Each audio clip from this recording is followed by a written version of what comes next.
And insects are animals, just like we're animals, and they are going to need three things to survive, essentially.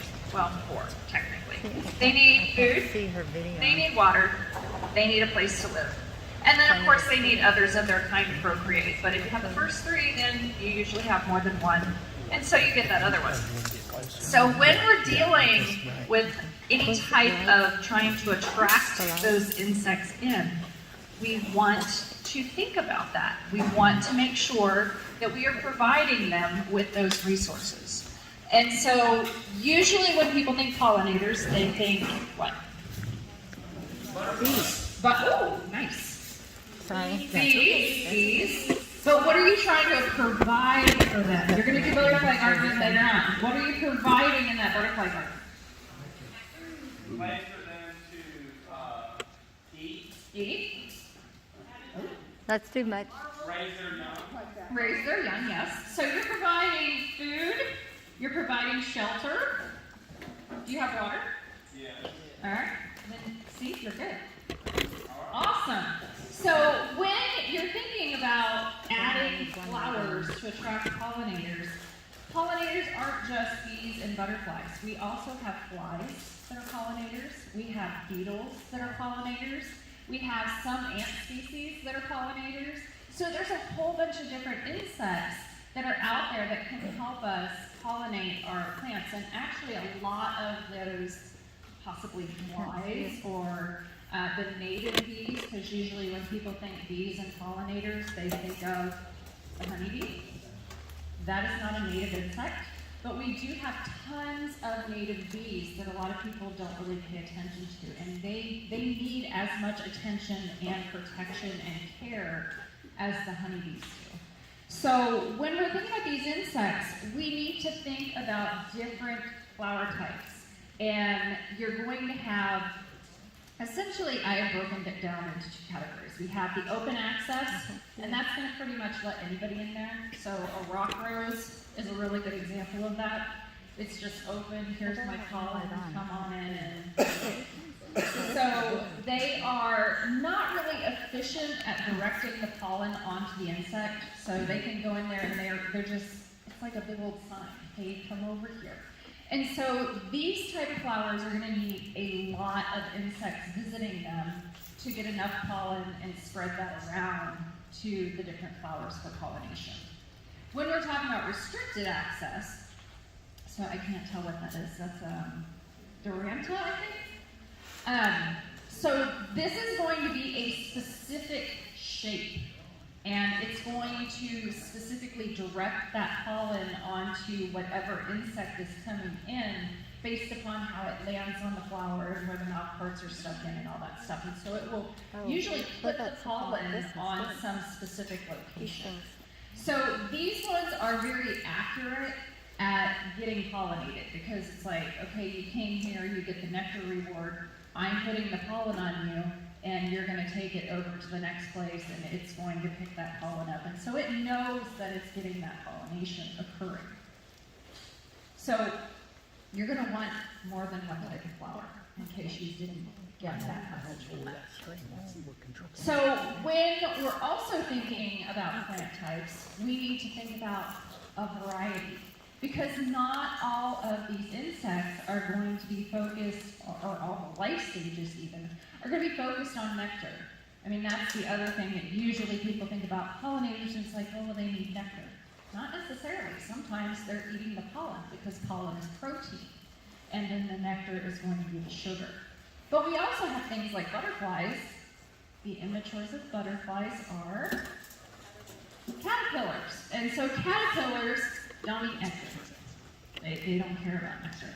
They're eating the plant. And so that's when you have to think about not only the flower part of it, you have to think about what their host plant is and make sure that they have that stuff. So when we're providing things like pollen and nectar and host plants, you want a variety. And especially with butterfly gardening, there are grasses, there are trees, there are, herbs and flowers, and there's just tons and tons of stuff out there that are going to be host plants for those particular, did you guys need to see my beautiful face? Yes. Thank you so much.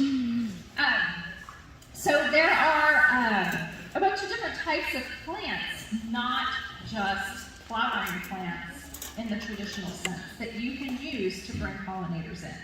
So you need to make sure that you have things in your yard that are going to provide food for those pollinators that you're attracting from spring through fall. Wintertime, you know, sometimes it's nice to have something in there, but that's most of the pollinators hopefully are overwintering, and so it's not as important. You also want to clump, so you can see here how we're not planting just, and I'm really terrible at doing this because I'm like, ooh, I have this plant and this plant and this plant, and so I don't clump a lot. I'm trying to get better, but you want to plant maybe like 3 to 5 of the same plant in one location. That way you have that big pop of color, because those insects are going to be drawn into the plant by the color, by the shape, by the smell. And so if you have more of that in a particular area, it makes it easier for those insects to find that particular plant. You also make sure that you are going to have a varying height. We'll talk more about that later. And then also a variety of colors and flower shapes, and we'll talk about the different flower shapes in a minute. And then, of course, you don't want to put pesticides on your plants if you are trying to bring in the insects. You know, I'm an entomologist, my husband is an entomologist, my husband works for a pest control company, and everybody's always just like, what do you guys do at your house to control, you know, whatever? We generally don't do anything. That the only thing I could really say that we manage for is fire ants, because I'm allergic to fire ants and they need to be gone off my property. Not always successful at that, but you know, we're pretty good. And then of course cockroaches. My husband's not a huge fan of cockroaches, which is humorous for anybody in this room that really knows me or has listened to me speak before. You know I am obsessed with cockroaches and I love them. And I have a tattoo of a cockroach. And so it's this like love-hate relationship with my husband. But you know, if he sees a cockroach in the house or something, if he doesn't kill it, then I can come and catch it and throw it outside. But you know, it is what it is. So we really don't do a whole lot for managing stuff. It's just the way it is. Okay, so flower shapes. We have tubular flower shapes. So these are going to require insects that have longer mouth parts. So butterflies, moths, a lot of the bees are going to have those longer mouth parts. So you can see we have our cute little bumble over here. We have a lycaenid, what are the hair streaks. There we go. Sorry, it's hard for me sometimes to think of normal names for stuff. So I gotta get into that name. And then this one here, we have a fly. Is that a fly? That is a fly. No, that's a bee. That's an anthophoriid. So we're gonna have these tubular flower shapes that are gonna have those elongated mouth parts that need to reach down in there to get that nectar. A ray or a flat flower shape, these are gonna, again, this is an open access, anybody can come in and hang out. So we have bees that get in here, we have flies that can get in here. A lot of times people will see beetles, especially there are some flower scarab beetles that we'll get into, and they're like rolling around in the pollen. They're just so incredibly cute. And then there's also another little tiny beetle that's called a tumbling flower beetle. They're absolutely adorable, and you could just imagine with their name how cute that they would be. It's just, they're adorable. We have umbels. So essentially these are clusters of tubular flowers. So things like yarrow and stuff like that. So these can be accessible to more than just the butterflies and the bees with the longer mouth parts, because the tube of the flower is going to be shorter, and it also has a larger surface for those insects to land on, because a lot of times with those tubular flowers, since they're cone-shaped, it's really difficult for like a big fat beetle to land on it because it's gonna miss or fall off or something. But if you have smaller, like the umbels, it's easier for those to go in there. So you see this one here, this is one of our fly pollinators, and this not only goes to nectar, but this also goes to carrion. This is a blowfly. And, you know, so this is one of those that a lot of people don't really think about. That's not a pollinator, that's gonna be on dead things. Yeah, well, there's a lot of those that do both. So, you know, you might not want to touch those ones. You never know where they've been. And then, of course, we have there's a whole bunch of different stuff. So we have like a passion vine. I think this is like a pea. This one's a Turk's cap. So we have those whorls. You can actually see in this one over here the bee that's actually crawling into the little Turk's cap flower. So these shapes are going to be accessible to obviously passion flower is going to be accessible to everybody because it's just like, but it's got that funky spaceship stuff. But these ones, you know, if they can access it, it's going to be better for smaller beetles or smaller flies, but they're still going to be able to get in there. If you're talking about larger beetles, probably not, but you do have that wider variety of insects that can get in there. So this is just an example of the different clumps that you have. So we have our lamb's ear and salvia and all that good stuff. But you can see there's different colors, there's different heights of the plants. So, and there's going to be a lot of shelter in here. So we have shrubs, we have trees over here, which you can't really see the top of. Ground cover, so that is the kind of layering that I'm talking about. You want that clump, but you also want different heights to draw those insects in. So if you need help on host plants, the Wildflower Center does have a way that you can sort things out by all sorts of stuff. And you can actually search one that has butterflies and moths, I think is what that the thing stands for. And then of course the Xerces Society has a ton of publications on pollinators. And then of course we have some. The AgriLife, I don't know if you guys have been on, but the AgriLife bookstore website has actually finally been redone.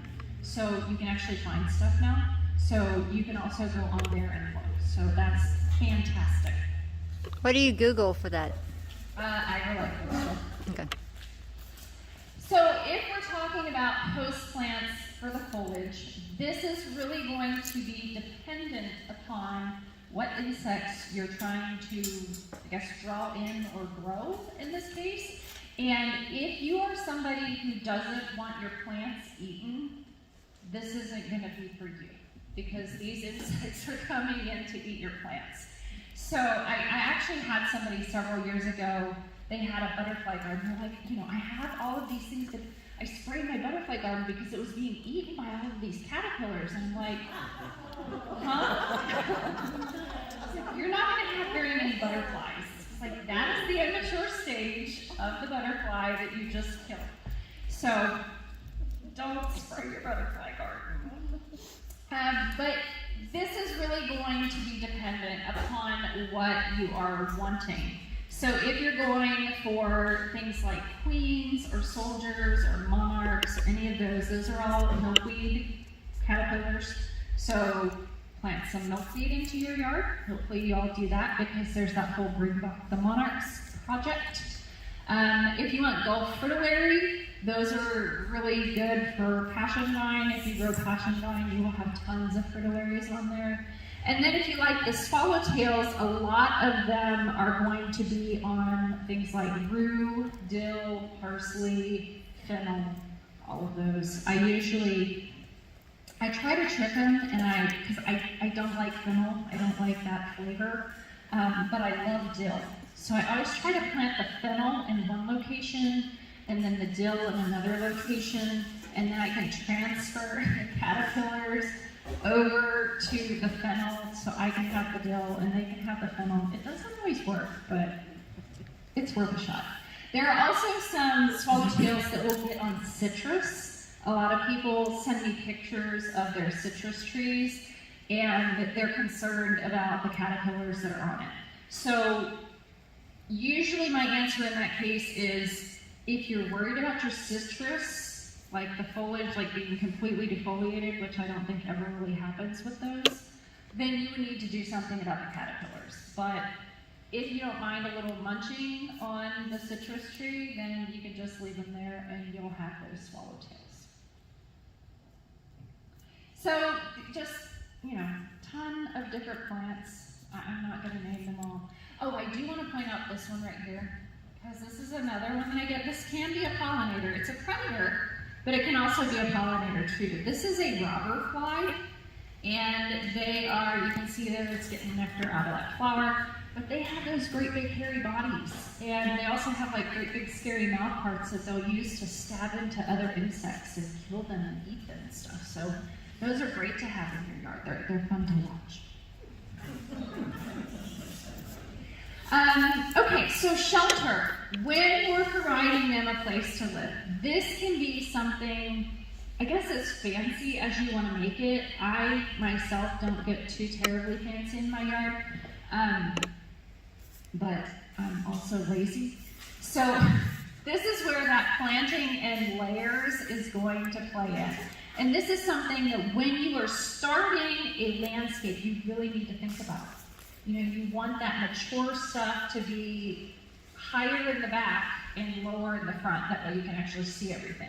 Which, I'm kind of good at doing that sometimes, but sometimes I'm really terrible, and then you gotta move things around. Just kind of terrible. But trees, you want shrubs, you want, of course, grasses. And when I say grass, I don't mean St. Augustine, I mean like muley and stuff like that. And then you can also do like herbs and vegetables and flowers and chunk those all in. You can either have a separate place or you can put them in with your other landscape. This one is probably the largest one here. I'm really good at the second one, leaving a little mess. I am great at that. So it's just that, you got that kind of brush pile in an area, you've got your compost pile, and just twig bundles and just kind of leaf litter. My leaf litter, it always stays on the ground. It's just one of those, I'll rake it by the trees and it stays there, and then it gets covered with mulch the next year, and voila, it's breaking down and it's doing its thing. But that leaf litter is going to provide an area for those insects to overwinter or hide in. Using rocks and then also having bare soil, I always try to make sure that I have an area that is in the sunshine that is bare soil. It doesn't have grass, it doesn't have mulch, it doesn't have plants. And what I'm trying to do there is encourage these solitary bees. So a lot of these native bees, they're solitary. They will do what we call aggregation, and they will have those little ground nesting holes in the same area, but they are not social like we think of a honeybee or a fire ant or a termite or something like that. So they're going to be nesting in the ground. We have probably, I would say, more than 80% of the native solitary bees nest in the ground. And so if you leave them that bare soil with sunlight on it, it's going to be a great thing for them. And then you can also do artificial habitats. And this is something, if you guys work with any kind of kid groups, or if you have booths when we get back to normal, you can do this with kids, and it's really easy to do. I'll show you an example of an artificial habitat that I did with a bunch of kids, and we had a great time. So this is a portion of my front yard, and you can see that it doesn't look like this anymore after the freeze at all. But you can see I have different layers on here, and I have the grass. I'm slowly getting rid of more and more of my turf, which is amazing. I love it. But you want those different layers. So I have like really tall trees, and then I have some shorter ones, and then we have the shrubbery, and then more ground cover. So it's layers. So you want those different levels for those insects so they can have that shelter. So nesting sites, when we're doing this, We talked about bare patches of ground. You can see I'm really good at that because if the grass dies, it's like, oh, there's a bare patch of ground. We're good. You can have bricks or dried mud if you want to make something out of that. My son, he collects clay when we go to the beach, and it's like in the, I don't know, the canal area or whatever, and he'll collect that and bring it home, and then he starts creating stuff with it. So it's like, oh, you can make a little house for the bugs. We're good. But this is just something, some bricks that we had in the backyard, and we kind of stack those up, and stuff can nest in there. It may not necessarily be what you want it to be, because sometimes you get lucky, sometimes you don't. It just depends. This was in my yard for a really long time, but it's finally gone because we have a rat problem now.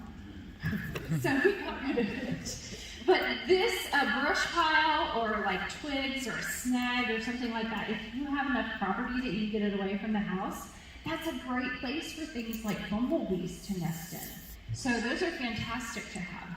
And then these are some of the things that you can buy for different types of native bees. So these are mainly, we're looking at mason bees, which are like a blue orchard bee is a type of mason bee, or leafcutter bees, depending upon the size of hole that you're dealing with. And when we're dealing with those, they are going to need specific requirements, and we'll talk more about that in a little bit.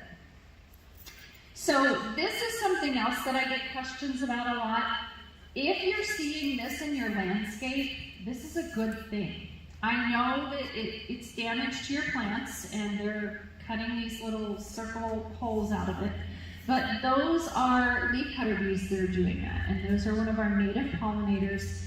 And essentially what they're doing is they will collect pollen and nectar from the flowers, and they wrap it up in this little packet, and then they lay an egg on it, and then they wrap it up in the little leaf, and they tuck it into a little hole, and then they seal it off once they get that whole entire thing filled up.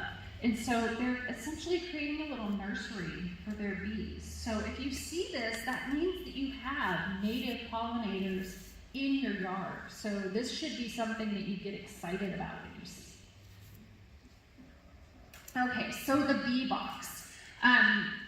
When we're dealing with bee boxes, this is really going to be dependent upon what outcome you're trying to achieve, because you need to have specific hole sizes, you need to have particular depths, and then you want to make sure that you're using the right materials. So there are a lot of bees that you can see. These are really easy to make. These are a 4x4 essentially, and you just drill holes in them, and then you put like a little roof looking thing on the top, and you can set it out, hang it up, or do whatever you want with it. Perfectly fine. That's not going to be a problem. The only issue is you're not going to get females out of this, because when you're wanting the female bees, they put the females, the fertilized eggs, go further towards the back because they're more protected. One, they're more protected, and that way if something comes and is eating the developing bees from the front of them, they're getting the males, and they usually lay more males than they do females. But it also serves the purpose of allowing those male bees to be the first ones out to emerge, and then they are going to be waiting for the females when they emerge from those nests.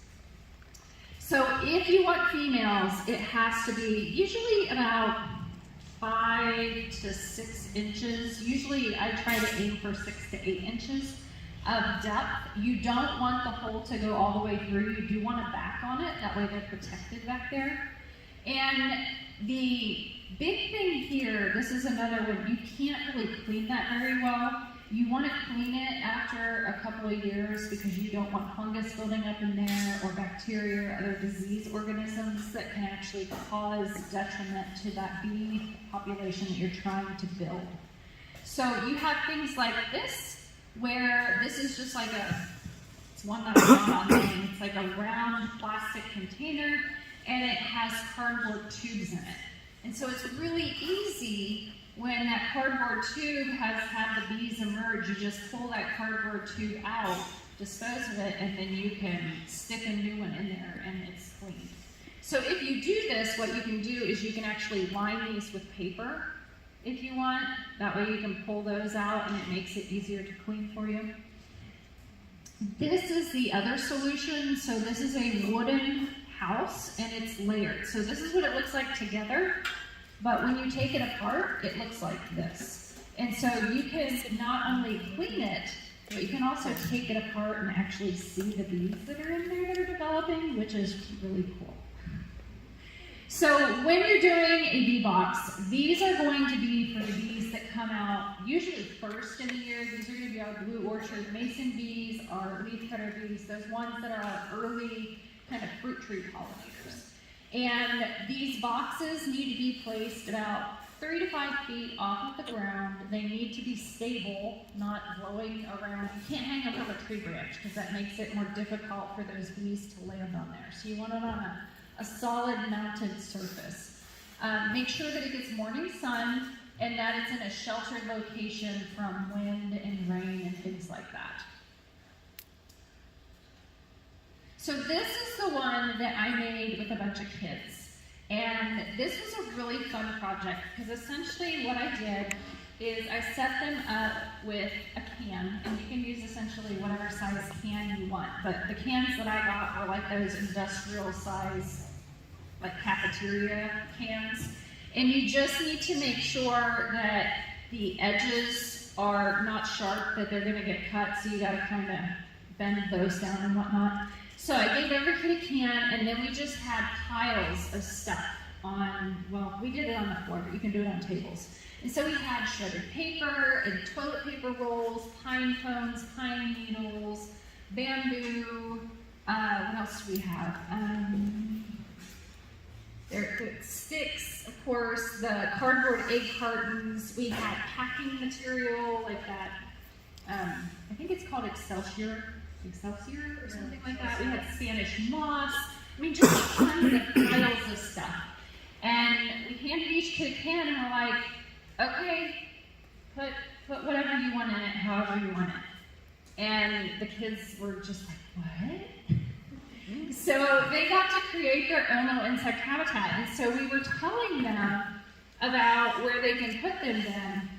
And the school that I did this at, they were actually planning on keeping the cans at school for a while, and they were going to put them out in different locations. So some on the ground, and then some like sitting up on stuff, and then higher levels. And then going out and kind of doing a monitoring thing every week to see what was going to be coming into those particular cans. Because you're going to be getting different stuff depending upon where you're putting it. I mean, obviously the insects on the ground are going to be a lot different than the stuff that are hanging on a fence. And then the other thing that it's really good for those kids to understand is once you get one thing coming in, you're going to be getting other things. Because usually if you have insects move in, then spiders are going to come in, and then you might get some lizards, you can get some birds. So, you know, it's that whole teaching them about an ecosystem. And if you want to do that in your yard, I mean, I don't care if it's pollinators or just, I just want anybody to get bugs in their yard. It's just pollinating is kind of like the kicking the door open thing because people can handle those. But for me, it's just like the majority of insects that we have on the planet are either beneficial or they just are there. So they're part of the ecosystem. So they're not something to really be concerned about. So while this isn't necessarily going to be helping pollinators per se, it can draw those insects in. It can be a shelter area for overwintering insects. And you know, some of those might be pollinators. So we talked about leaf litter. So this is normally what my yard looks like in the fall. Everything, or whenever it falls. This is, I think, live oak, so in the spring. And I just let everything just kind of fall on the ground, and then I'll just put mulch over top of it. And then in the fall, my neighbors have a bur oak that drops its leaves, and so all their leaves, of course, blow into my yard. So I rake those up, and those stay over in the overwinter. And I found all sorts of stuff in there. We've had snakes, we've had lizards, we've had tons of bugs. The other thing, other than shelter and food, is water. And water is one of those things that a lot of people really don't think about. It's like, well, you know, they get nectar, and then they're having pollen. How do they need water? Insects, since they are so small, they have that water requirement probably more so than we do. It's very important that they maintain that water balance within their body, or they're not going to be able to survive, because they have a larger surface area per their body weight, so they need to maintain that water balance. And they actually have particular organs in their digestive tract that help them maintain that and make sure that it's in balance. So they do need water, and you can provide it in a variety of ways. And usually this is what people tell me about, at least one of my dogs, of course. I have a pond in my backyard, or I have a bird bath in my backyard. That's perfectly fine, and yes, that could provide water for the insects, but the problem that we're dealing with there is it's a large body of water, and they can drown in it.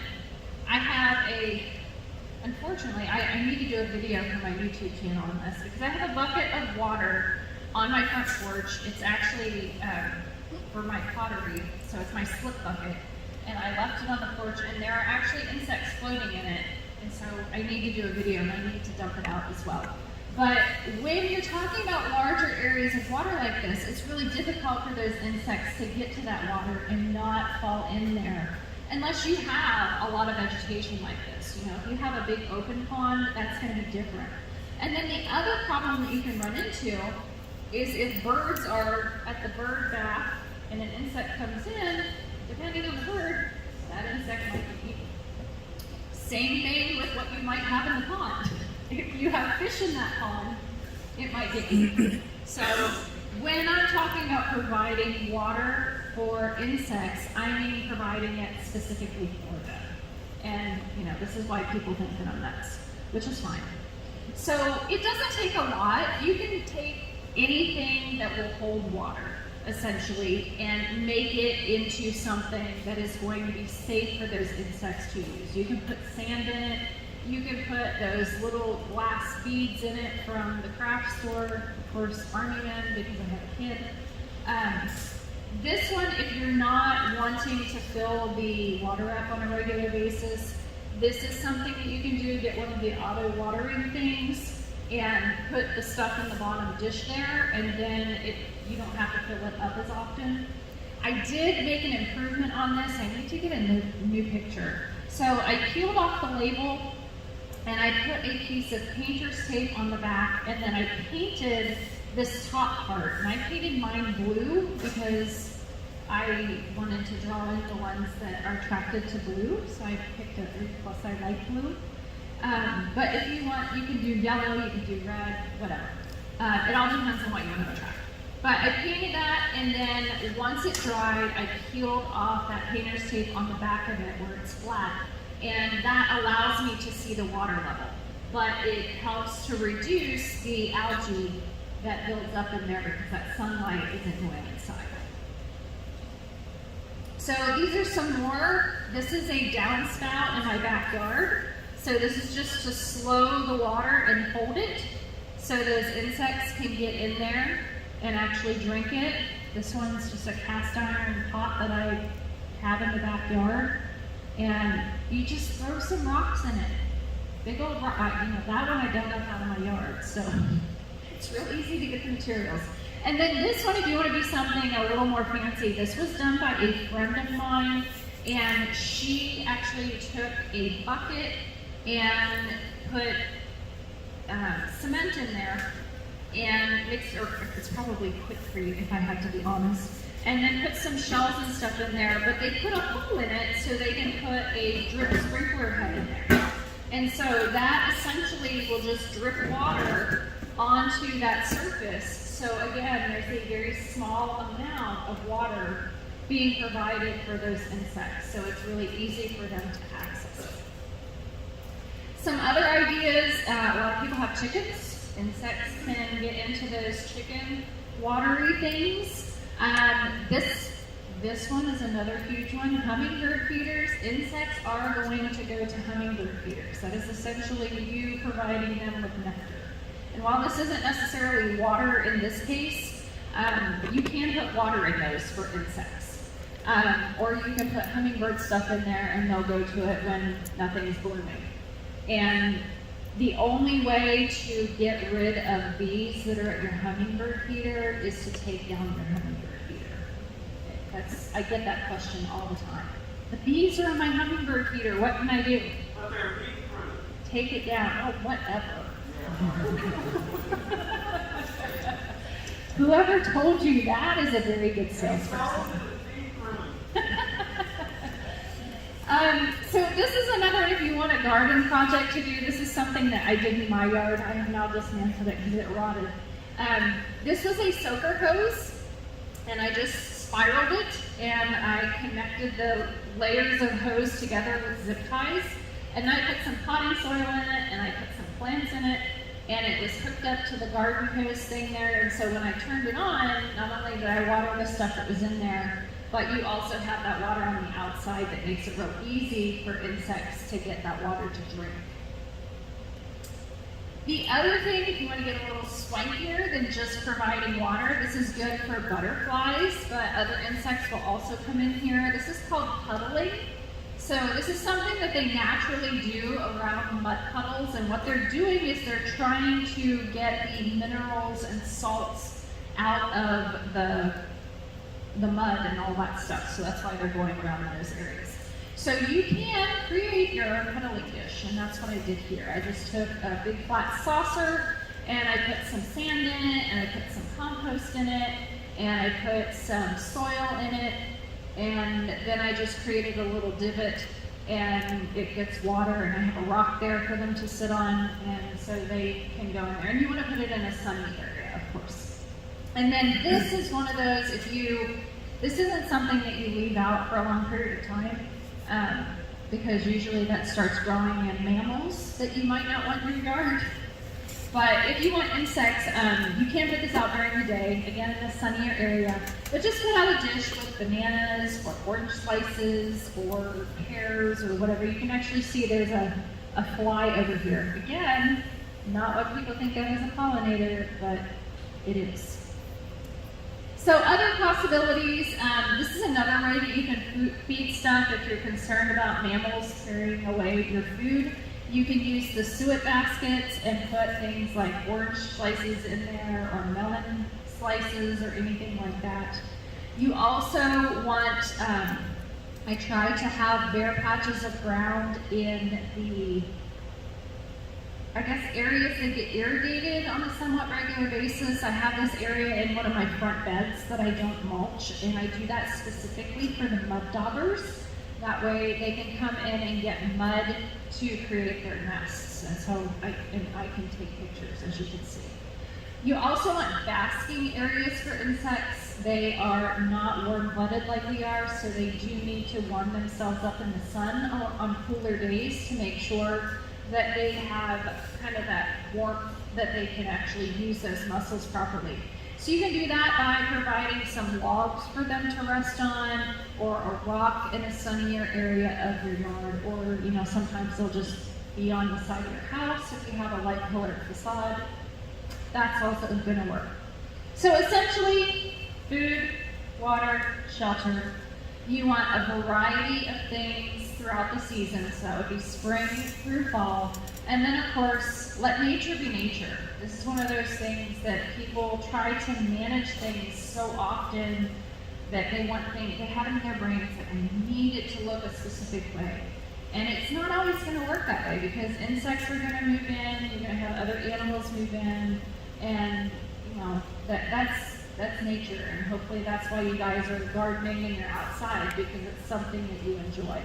So enjoy the process. So this is my information.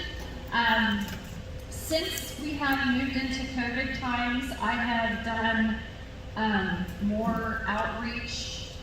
This is like my first talk that I've done in person since, I think, October.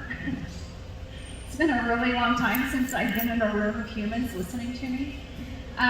So I've been doing a lot of stuff. I do post my videos they're on Instagram. They also get posted on my Facebook page, which I don't think it's the Urban Idea 5 p.m. pages, but if you find this, you'll find me. But I do have a YouTube channel. If you Google Wizzie Brown on YouTube, then you'll be able to find me.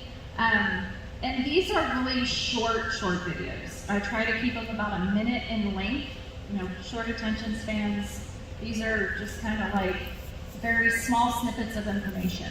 And then the latest and greatest for us is myself and some colleagues have started doing podcasting because it was recommended by our administrators. So we have 2 that I'm involved with. One is called Bugs by the Yard, and we're covering stuff in the landscape, both pests and beneficials.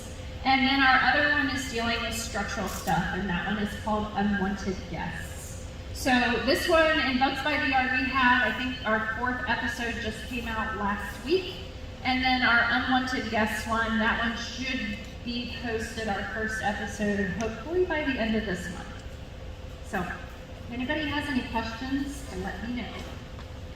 I'm happy to talk. I tried to leave some question time. Yes?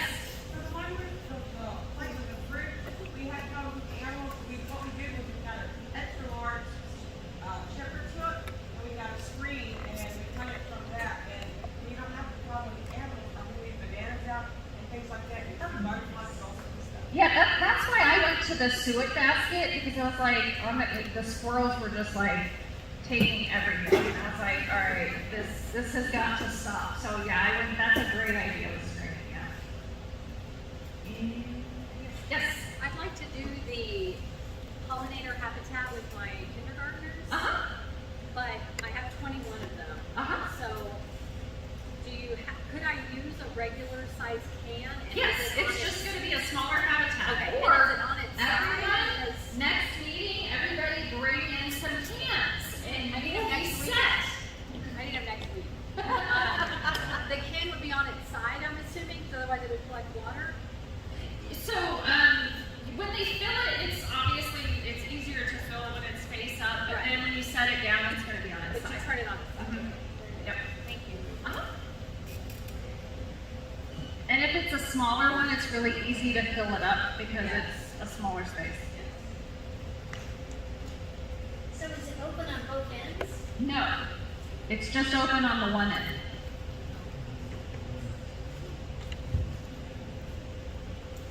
And I'm going to say you guys don't have any more questions. I dazzled you with so much information. Yes. Okay, I got one. It's slightly unrelated, but so I got all these little green worms hanging down to the trees right now, and I can't walk through the yard because I can't. The oak worms. That's why I was on the news this morning. Oh, really? So, I was looking. They're like canker worms. They are spring cankerworms. So there are so many caterpillars falling out of my trees. I was sitting in my yard last night, and of course the cankerworms are dangling from their little silken threads, and they're ridiculous. And they're anywhere from, some of them are green, some of them are yellow, some of them are pink. There's ones that are like a grayish brown.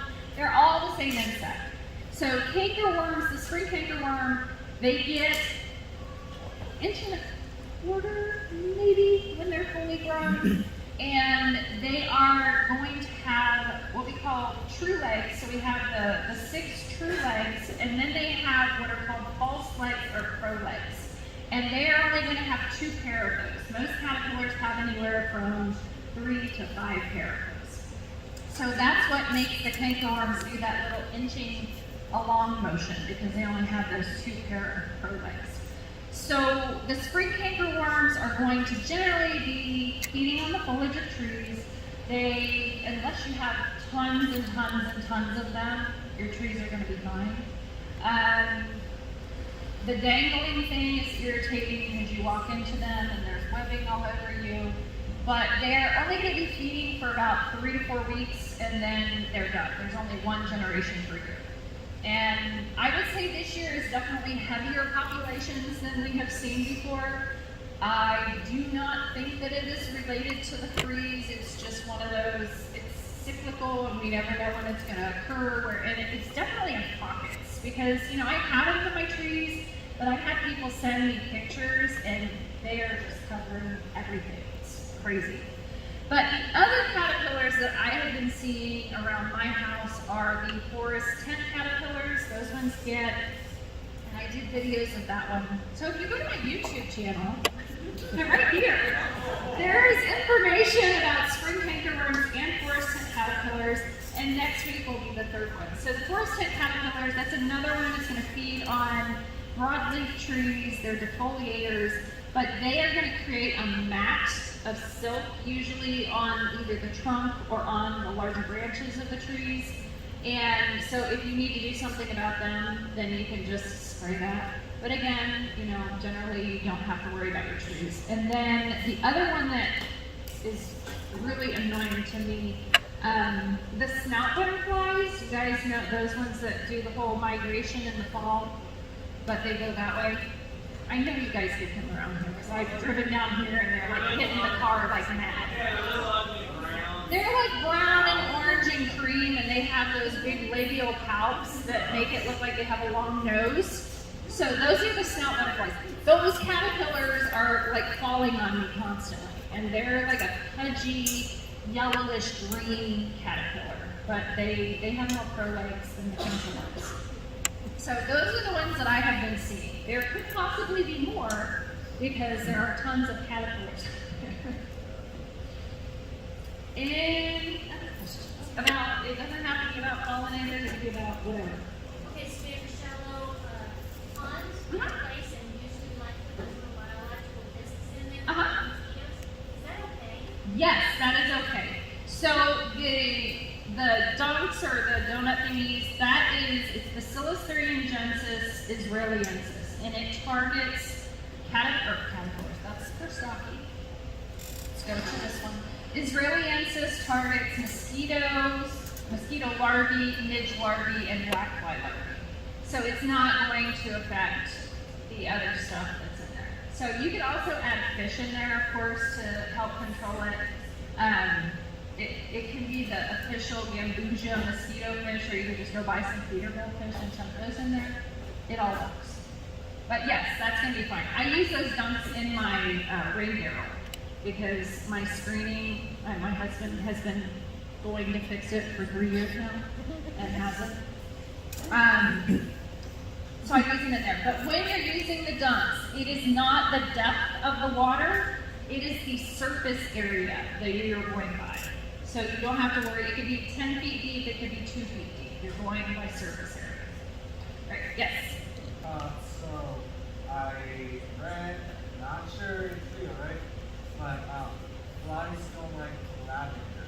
I heard, right? Okay. But like, is that like a way of like keeping flies away but bringing in other types of pollinators? If you plant your entire yard in lavender, it might do something, but I don't think that it's going to do as much as you hope. Yeah. And you know, why would you want to keep flies away? There's a lot of great flies out there. I mean, mosquitoes, yes, but you know, some of the other flies are super cool. And we have, you know, there are surface flies that are actually pollinators, so that would be great. I'm sorry? At the summer picnic, you want to keep the flies. Then, you know, cover your food up, and if you don't want mosquitoes on you, then wear some repellent, and you can actually get some fans, and that way you have the air moving through there, and that really helps a lot. And